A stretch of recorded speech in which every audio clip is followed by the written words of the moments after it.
Awesome. We'll open up for questions. So raise your hands. We'll start with Nick Kelly. Hey Nick, Good to see you again. good to see you. Grant Nelson, what kind of role do you guys see for him, or how does he fit kind of the 4-5 range? Yeah, I mean, he's been really good in practice so far. He's going to have a little bit different role than probably anybody we've had so far. You know, he's not a guard like Brandon Miller, but he's certainly not a typical big. You know, he's going to play with the ball in his hands a lot more than what a typical big would. But he's going to set pick and rolls, he's going to roll, he's going to pop, he's going to handle pick and rolls, he's going to play in the perimeter, post him against mismatches somehow. We're going to put him all over the floor, to be honest with you. So be a little bit different than probably anybody we've had here before, but maybe a cross between Brandon and Clowney. Not saying he's got the best of both of those, but you know, probably a little bit more perimeter oriented and handling it than Clowney, but not quite to the level of Brandon with some of that stuff. Stay on the right here with Mike Rodak. Obviously, kind of a rare circumstance this offseason to have all three assistants leave. And just what was that like trying to replace them? And was it ever a little bit lonely, maybe not having anybody around for a while? Yeah, I mean, if I had any time to think about it, maybe I would have been lonely. It was great, to be honest with you, just because it speaks to where we've gotten this program in 4 years, to where 3 other athletic departments chose our 3 assistants to go lead their basketball program. So, you know, super happy for Brian, Charlie, and Petway, you know, and they all deserved it. And I'll be following their teams close this year, but, you know, it made for an interesting offseason. And then, you know, the amount of player turnover, it got real busy there in a hurry. So I think we've done a great job replacing those 3. I love our current staff. I think they're working really well together. They've got great chemistry. You know, it gave us a chance to bring in some fresh thoughts, ideas, which we did. But, you know, we had a great staff before. I think we've got a great staff now.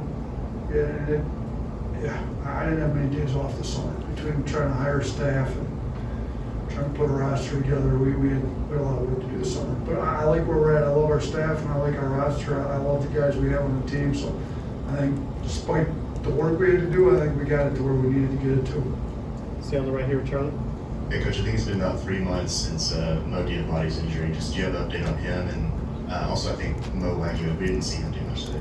Yeah, so they both had similar issues where when they came, you know, something came up in the physical process, and I think Clark does a great job. Our doctors, between Clark and Dr. Bittner and the orthopedic doctors up at Andrews, they do a really good job making sure that guys are healthy, and both those guys had something come up in the process. So, you know, Diabate had the knee surgery. He's coming. He's no longer in a brace. He's doing basketball skill level. He's still not doing anything live, but he's able to pass, dribble, shoot, do some of that stuff, and we'll gradually get him in. They're both, you know, a month, give or take, away from being in live stuff. Wagyu, something similar to, he had kind of through the process, had procedure done on his foot.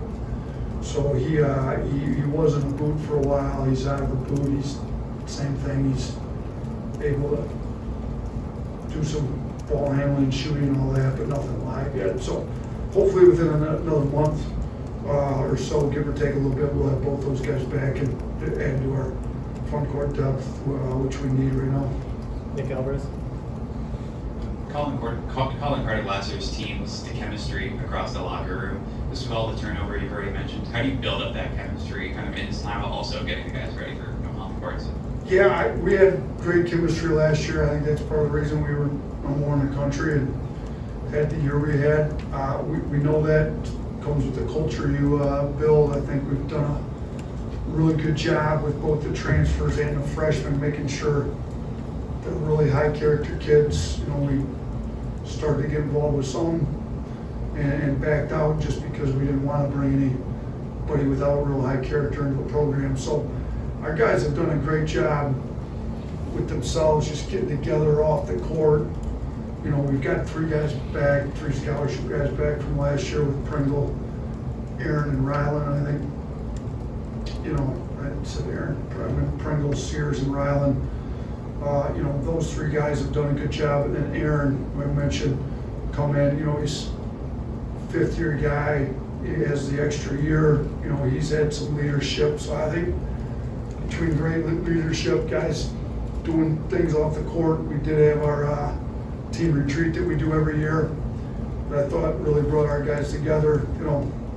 Just do different things off the court, and then also having them play with all different guys all summer, putting them on different teams so they play with each other. But really just having great guys that like to see their teammates succeed. They're really happy when their teammates are successful, while at the same time competing, understanding that the competition and practice is making both of them better, which in the long run will make the team better, which in the long run, as we've seen here, when your team's really good, we got to say when the tide rises, all the boats rise. The 2 years we've won the regular season and conference tournament both, or we've had two guys drafted both those 2 years, and they both improved their stock pretty significantly.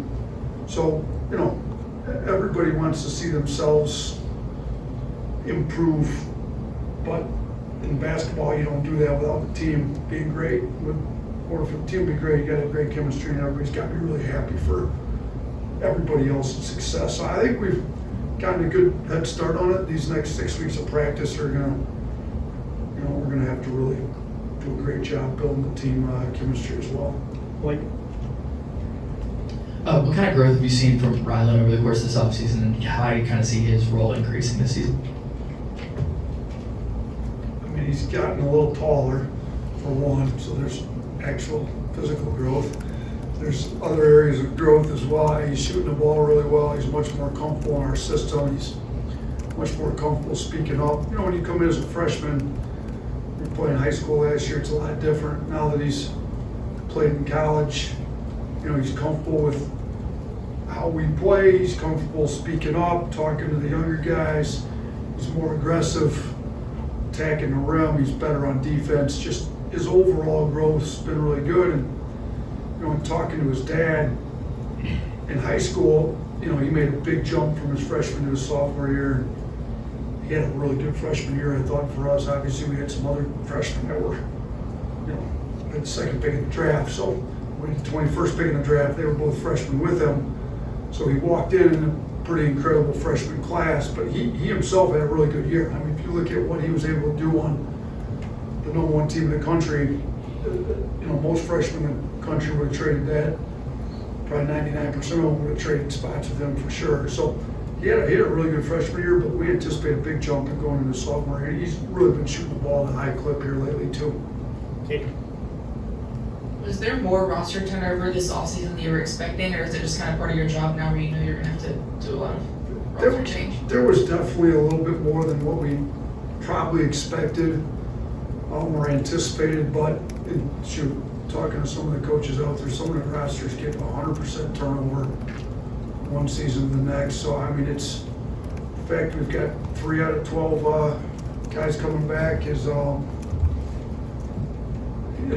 not as many as we'd like, but it's a little bit par for the course of what's going on, especially with the success that we had with, nobody really expected Clowney to be going after 1 year. Well, he ends up being the 21st pick in the draft. So, for us to be able to replace him with a guy like Jaron Stevenson, I think Jaron's real similar to Clowney.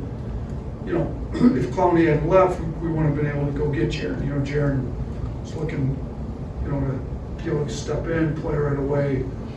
Clowney going to the draft, open that up. Plus, you saw what we did with Clowney. So, the success that we had with the players that we had leave helped open some doors in the recruiting that really helped us with some current players, and it's going to help us with some players we're recruiting in the 24 class as well. So, no, there was definitely more turnover than we anticipated, but I think that's the case with most of the coaches in divisional basketball right now. 2 more, Joe. I was actually going to ask you about Jaron and get in the reclassification process and how you see him fitting in with the team. Yeah, he came in, and similar to Mo had to do do a little rehab on an injury we didn't know about until we went through the physical process. So he wasn't able to get in live stuff immediately, and he didn't get here till the second half of summer. So he's only been going live really since we got back in the fall, kind of after Labor Day, for about a month. He's been great though. I mean, he's similar to Clowney. Obviously, no two players are exactly alike, but you know, they're both 6'10", can both move on the perimeter, can, you know, both be great defensive players, and Jaren's still learning the defensive system, as they all are, to be honest. But, you know, he's a great kid. They're real similar in that they're both really coachable, want to be coached, great attitudes about them. You know, and Clowney shot it pretty well, and Jaren's shooting it really well. You know, Clowney had some stretches there where he missed a lot. You know, he had 2 stretches during the year. I think me and him were talking when he was back for the Texas football game. I hadn't realized, I think he, at one point he missed 19 in a row, and another point during the year he missed 21 in a row. You know, he's making the point, if you throw those two stretches out, I was over 40%, coach. Well, all 40 of those shots came in game play, so you had to count them. So I think, you know, we might, hopefully Jaren doesn't go through his, you know, those long stretches and ends up shooting a little higher percentage than Noah did, because he's a really good shooter. But they're similar. I anticipate him being a huge part of what we're doing, just with 6'10", athletic, moves well, can play on the perimeter and shoot it. He's exactly what we're looking for in the front court. Last one, Mike Rhoda. Like last year, you kept that last scholarship open. How close were you to filling that, and how do you see the backcourt depth with you know, Javon obviously leaving and losing a backup point guard? You know, when we lost Javon, that kind of opened that scholarship up. We didn't really get that close with anybody. We weren't never, you know, it's open.